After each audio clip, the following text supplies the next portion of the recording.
Suspense. And the producer of radio's outstanding theater of thrills, the master of mystery and adventure, William N. Robeson. You are about to experience one of the most terrifying half hours in your entire life. Three Skeleton Key, starring Vincent Price. Oh, yes, I realize superlatives tend to lose their significance by overuse. How many times have you been promised that a story would be the funniest, or the most dramatic, or the most exciting, only to find that it failed to live up to its advertising? The story you are about to hear is an exception. It is unconditionally guaranteed to chill your blood, unless you happen to love rats.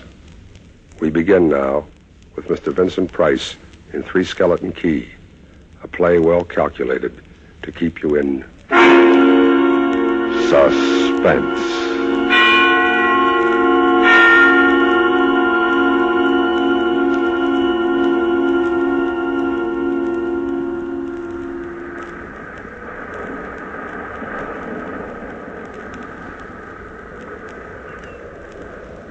Picture this place. A gray tapering cylinder welded by iron rods and concrete to the key itself. A bare black rock 150 feet long, maybe 40 wide. That's at low tide. At high tide, just the light rising 110 feet straight up out of the ocean.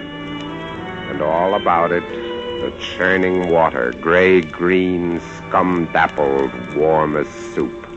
And swarming with gigantic bat-like devilfish, great violet schools of Portuguese man-o'-war, and, yes, sharks, the big ones, the 15-footers. And as if this wasn't enough, there was a hot, dank, rotten-smelling wind that came at us day and night off the jungle swamps of the mainland. A wind that smelled like death. Set in the base of the light was a watertight bronze door. And in you went and up, yes, up and round, past the tanks of oil and the coils of rope, cases of wicks, racks of lanterns, sacks of spuds and cartons and cans, and up, round and round. Over the light storeroom was the food storeroom, and over the food storeroom was the bunk room where the three of us slept. And over the bunk room was the living and cooking room. And over the living and cooking room was the light. She was a beauty, balanced like a ballerina on the glistening steel axle of her rotary mechanism.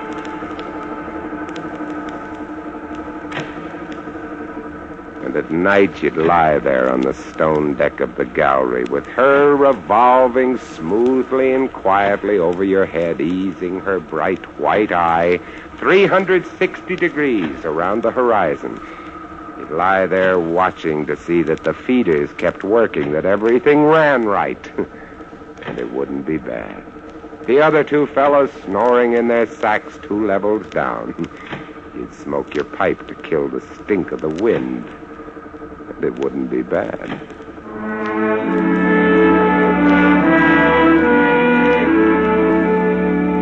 About those other two, Louis and Auguste. What a pair. Louis, he was head man, was a big fellow from the Basque country, black beard, little hard black eyes, and a pair of arms that I tell you, those arms were as big around as my legs. Yeah, head man he was, and what word he let go was law. A silent fellow, and although I spent my first 2 weeks trying to strike up a real conversation, the most I could ever get out of him was... I took up this profession because I don't like people. They talk too much. It's quiet work, light tending. Let's keep it that way. You understand? You're getting to be as bad as Auguste. I thought maybe... That was Louis. And when he accused me of becoming like Auguste, I quieted down, because Auguste was the talkingest man I've ever met. The talkingest and the ugliest. He was hunchbacked, stood 4 feet high, had red hair and big blue eyes. It seems he'd been an actor in Paris. Played in over 200 different productions, dear boy, at the Grand Guignol. Oh, but it was monstrous, horrible, the way we used to scare the audience. I was hated. Yes, they used to throw things and hiss and bare their teeth at me. Well, finally it got too bad. I couldn't stand it any longer, so I gave up the theater. My nerves, you understand. Yes, I gave it up completely. I really did. I couldn't stand it any longer.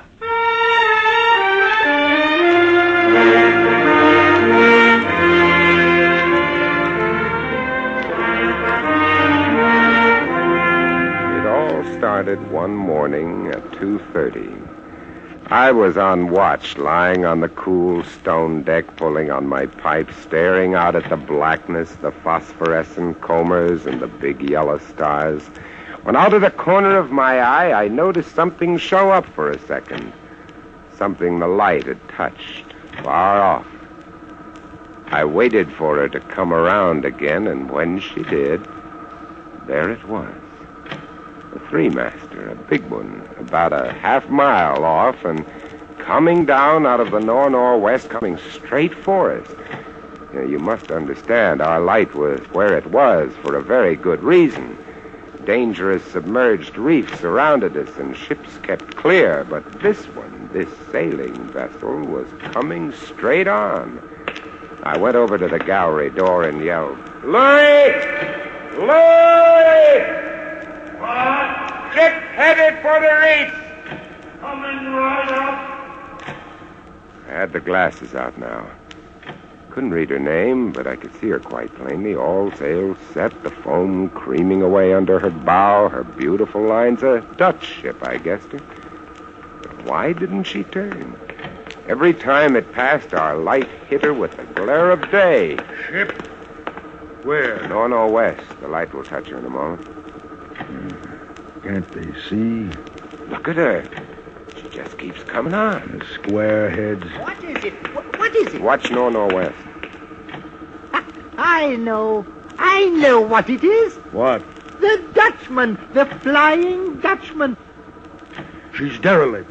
That's it. Derelict? Abandoned. The crew left her for some reason or other, but instead of sinking, she's gone on, running before every wind. She'll not run long. Not with these reefs to break her up. A beautiful ship. Now, why would men leave a beautiful ship like that?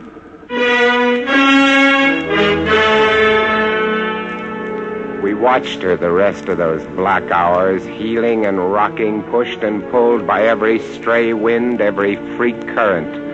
Watched her until the dawn came, till the sea turned from black to a pearly gray.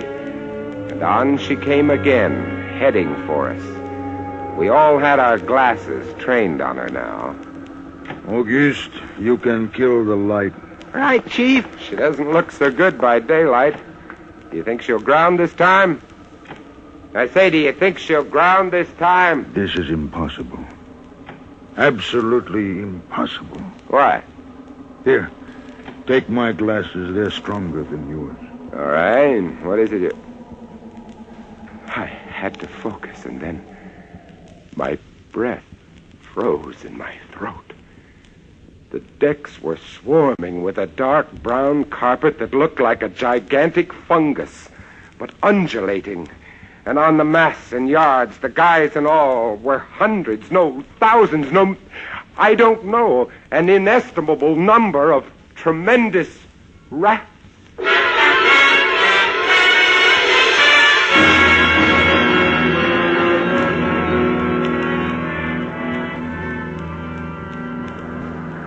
See them? Yes, I see them. Now we know why she's a derelict. Yes, now we know. What are you two doing here? Give me a look. Yes, give him the glasses. Take a good look, Chatterbox. Huh? Give you something to talk about. She's still heading for us. Yeah. Look, if she's going to turn, she'd better turn soon. Suppose she doesn't. You mean suppose she piles up on the quay? It's low tide. Yeah. Yes, it is. Well, where's all the conversation? Auguste? No. Huh? No. She's still coming on. Go away! Turn. Go away! Turn, will you? Turn, I say. I pray you. Turn.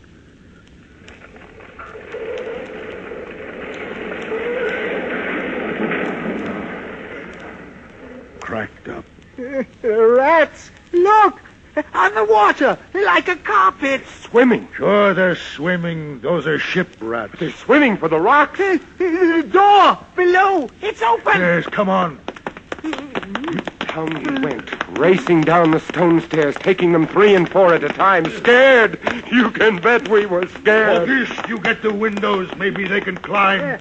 We don't know. Right, Chief, but hurry, hurry! See them? No. Oh, yes, I do, yes. Up at the other end of the rock. Look at them. Me!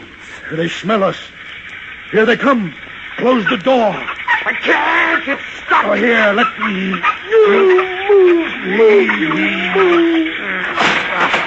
You made it. Holy. That was close. One got in. Look, there. We'll get him. Watch it. He's kicking. Oh, what a brute. He's as big as a tomcat. Bigger. His eyes were wild and red, his teeth long and sharp and yellow. He went for us, starving, ravenous. And we fought him, fought that one rat all over the room. It was all, believe me, I do not exaggerate. It was like fighting a panther. Got him. We'd better get aloft. Yes. We ran up the winding staircase. We passed the tiny windows of the various levels.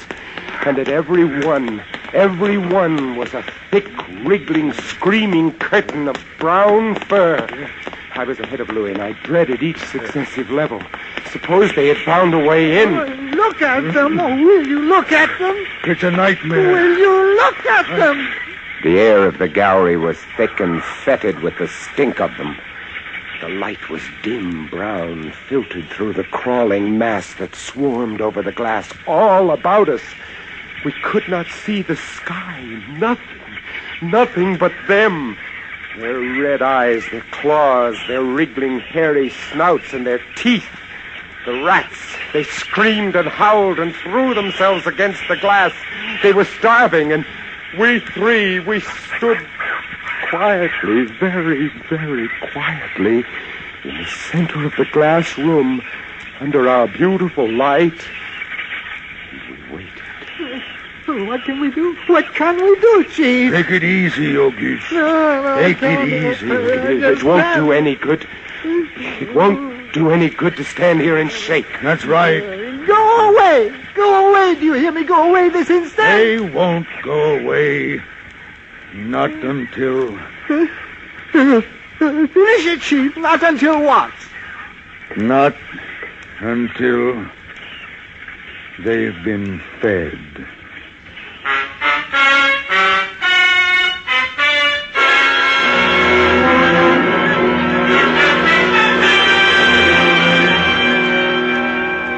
You can take just so much horror, and then you get used to it. And they were interesting to watch, you know. They couldn't understand the glass.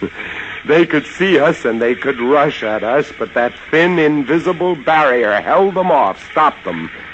From time to time, we caught a glimpse of the rocks below. More rats down there, swarming brown velvet in the bright tropical sunlight.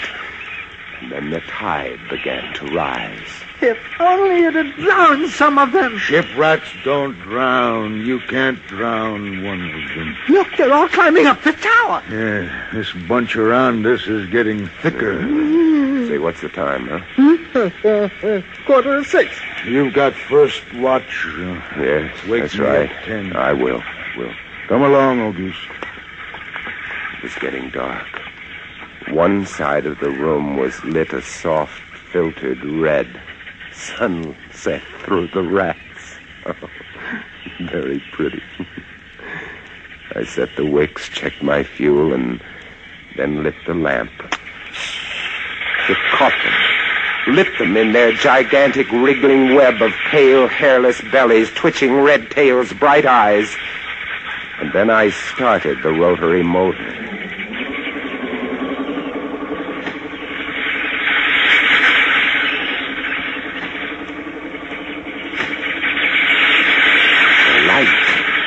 light drove them mad. As she swung slowly and smoothly about, she blinded them in the fierce stabbing bar of light, moving continually about, ever turning, ever touching, ever moving around, and they twitching and shuddering, eyes flaming when they were struck by the light. The bright light moving, and behind on the dark side of the room, so close, so close. I dared not turn my back, because you cannot help turning your back when you are in a room made of glass.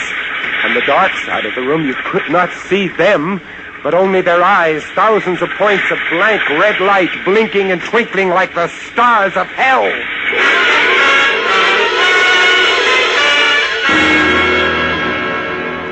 Louis relieved me at 10. But as you may imagine, I didn't get much sleep that night.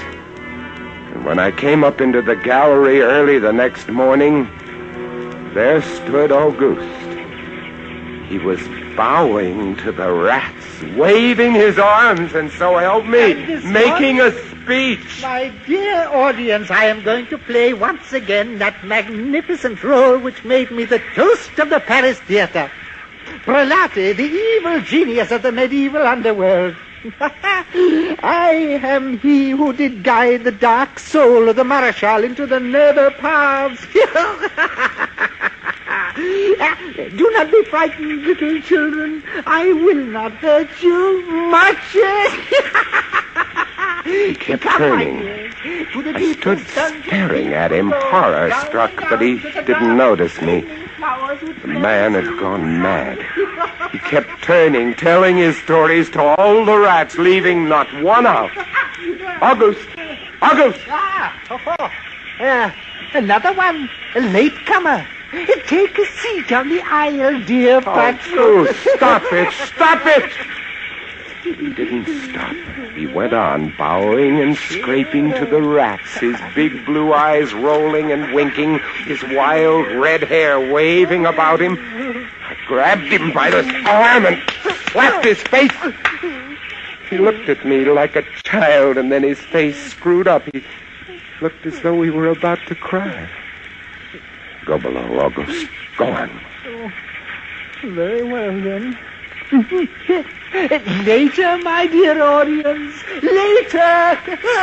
Matinee today.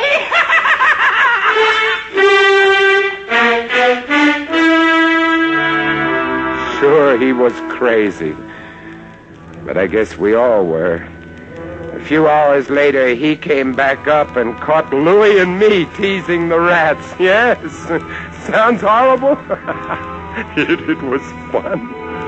We would get right up against the glass and make faces at them. It drove them crazy. They would scratch away, trying to get in our eyes. Louis was even cuter about it. He'd pull a piece of bread out of his pocket and press it against the glass. The rats would scramble into a solid ball, biting each other, clustering like grapes.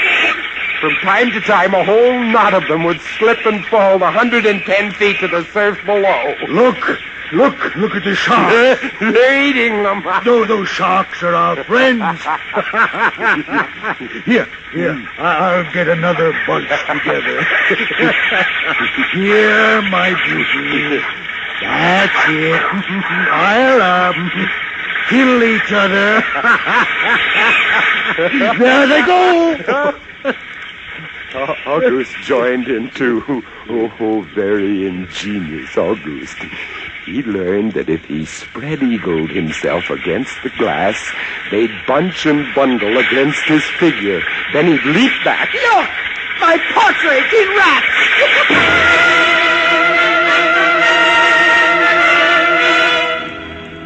It went on all day, and then I was lying in bed. It was about midnight. I was very tired, and I was just beginning to fall off to sleep when I became conscious of a new sound. I couldn't figure it at first. I got up, lit the lamp, and went to the window. Even as I looked at it, I saw one of the panes begin to sag in. They had eaten the wood away. Louis, come quick. What is it? They found a way in. I held the glass with my hand. Now they were all going crazy, and assured of the success of this maneuver, they were all nibbling away at the wood. Louis ran below and then returned with a large sheet of tin. We spread it against the window and hammered it into place. Even as we did so, I felt the heavy bodies thudding against the other side as the window gave way. That ought to hold. If it doesn't, we're done for. Rats can't eat tin. No, they can't. What was that? I don't know. It came from below. The storeroom window. They're in. They're swarming up the stairs. Drop the trap. Two of them got in. Go after them. We didn't have to go after them. They came at us. I leapt to one side and grabbed a marlin spike, swung and smashed one in midair. I whirled to see Louis with the other. It had ripped his hand open and the blood was pouring all over the place. He held his hand aloft and kicked at the snarling rat. I stepped and swung and got it. My hand. He's got my hand. That's the both of them, Louis. I'll get you something to tie that up. Blood, look at it, my blood. I'm bleeding. Don't worry about it, Louis. Don't worry. Now, here, look. I'll wind this kerchief around it. It'll be okay. Blood. There. It's not bad, just the flesh. My blood. Then I became conscious of a new sound. They were gnawing their way through the wooden trap door. I watched the planks, fascinated, and even as I did, it began to give way. A bristling, whiskery snout showed through. Louis, we've got to go up. The next level was the living quarters and kitchen. I slammed the trap there, too, but it, too, was wood. My blood. What are we going to do? I don't know. They'll be through this one in a moment. The gallery. The trapdoor in the gallery is metal. Good. Come on.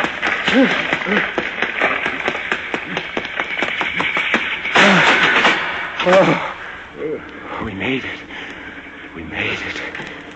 We lay across the trap, exhausted, while below us the rats took over the entire tower. I could hear them howling and fighting over our food supply, our water, our leather, and all about us the others screamed and glared in at us, swayed in a tangled mess, hypnotized by the ever-turning light.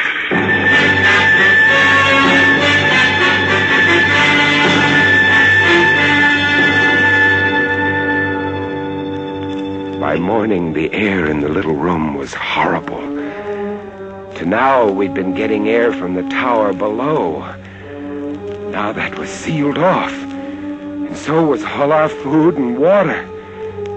We lay exhausted and panting, waiting. And the hours crawled on. I was almost dozing from fatigue when I saw a sight that brought me too fast.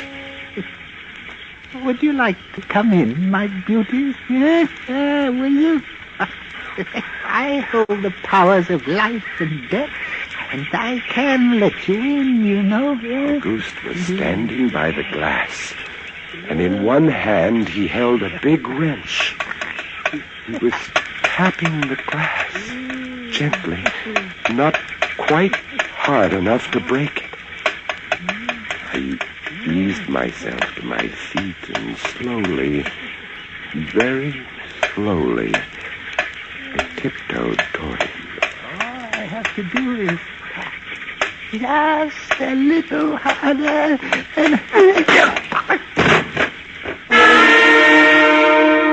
I found a coil of wire in the toolkit, and I trussed him up, fastened him to a stanchion in the center of the room. Louis was of no help. He lay on his side looking at his bloody hand, weak and sick as a baby. So there I was, a lunatic and a coward for company, and all about watching our little drama, the rats.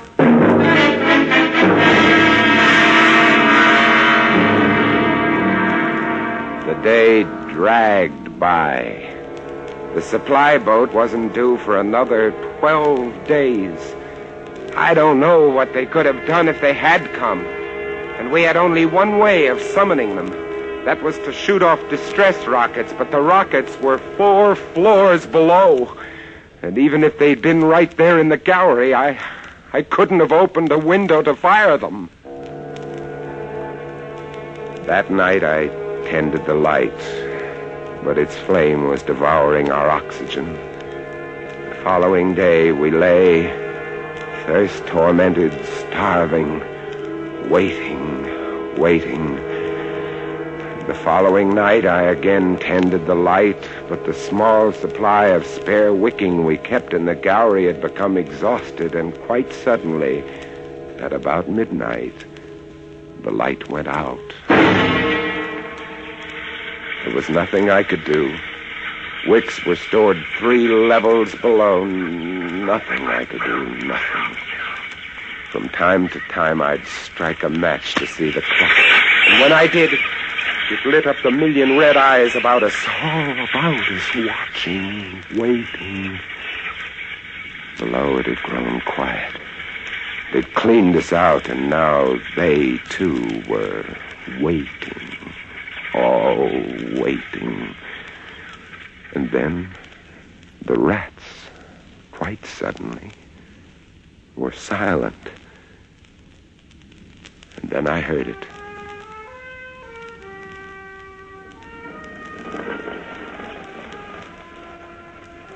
And then I saw the sky and the stars. The rats were gone. I went to the glass. Out there on the water, a small freighter, a banana boat showing a few lights, came softly and innocently at us. The light was out. They didn't know. I wanted to open the windows, to call out to them, to warn them somehow, but I was afraid. What if the rats were hiding from me, tricking me? So I waited. She grounded very softly on a reef not 200 yards from the quay. Grounded so gently that the man playing the cornet, was he a passenger, a crewman off watch, didn't even stop playing. They tried washing her back off. I could have told them to save their fuel. The tide was rising, would have floated her free. And I waited.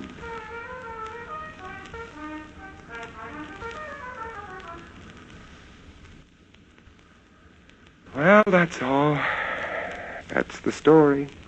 The sun came up and there wasn't a rat on the whole quay. Every last one of that terrible army had deserted us. Gone back to sea on their new ship. August? Insane asylum, he never recovered. Louis, they took him into Cayenne where he died of blood poisoning from his bite. Life on 3 Skeleton Key isn't bad these days. But sometimes, when I see a strange vessel approaching, I get a little nervous. Sure. Somewhere on the seas, there's a little banana boat without a crew. That is, without a human crew.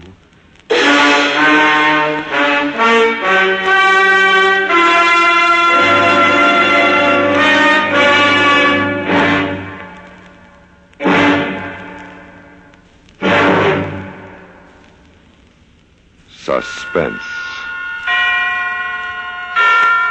in which Vincent Price starred in 3 Skeleton Key with John Daner and Ben Wright. Suspense. 3 Skeleton Key was adapted by James Poe from the story by George G. Tuduz. Leith Stevens composed and conducted the original score. Sound pattern by Cliff Thorsness, Gus Bays, and Ray Kemper. George Walsh speaking.